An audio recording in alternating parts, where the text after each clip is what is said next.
எல்லாம் தூங்கிட்டு இருக்காங்க. நான் உள்ளே போன உடனே தெரியாமல் இருட்டில் ஒருத்தர் மீச்சிட்டேன் கையை. யாருன்னு பார்த்தா வீரமணி. ஓ தம்பி முடிச்சாரு. ஏன்னா சாரிண்ணா நீங்கள் ஆமாம் தம்பி வான்னு கூப்பிட்டாரு. அந்த சென்னை சிறைச்சாலை மருத்துவர் பொறுத்த வரைக்கும் என்னென்னா, வித்யாசாகர்னு ஒரு சூப்பரண்ட் இருக்காப்ல. அந்த சூப்பரண்ட் வந்து பச்சைபாஸ் காலேஜ் ட்ரஸ்ட்டில் எலெக்ஷன் நிற்கிறாரு.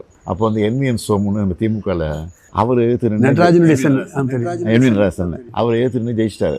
அதில் அவருக்கு கோவம். அது மிஸ்ஸா கைதிங்கிறது ஒரு நாளைக்கு 40 ரூபா 60 ரூபா செலவு பண்ணணும். ஒரு கைதிக்கும் ஃபேன் போட்டு கொடுக்கணும், பெட்டு கொடுக்கணும், கொசு வரை கொடுக்கணும், பேஸ்ட்டு கொடுக்கணும், ப்ரஷ்ஷு கொடுக்கணும், எல்லா ஃபெசிலிட்டிஸும் இருக்குது. ஆனால் எந்த வசதியும் கிடையாது. 9 பேர் வரிசையாக படுக்க வச்சுருக்காங்க. யூரினுக்கு ஒரு பானை, குடிதண்ணீருக்கு ஒரு பானை பக்கத்து பக்கத்தில் இருக்கும். அந்த மாதிரி அது சில யூரின் பாஸ் ஆகி ஃபுல்லாகி வழியும்.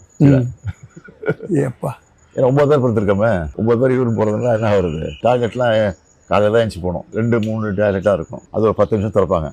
அதுக்குள்ளே அந்த 100 பேர் போயிடணும். அந்த மாதிரிலாம் குடும்பம் இருந்துச்சு. நைட்டில் 8 மணிக்கு 9 மணிக்கு வருவாங்க. ஒரு 9 பேர் 10 பேர் வருவாங்க. அது ஆயுள் கைதி இருக்காங்களா அங்கே, அவங்கள வச்சு அடிக்க வைப்பாங்க.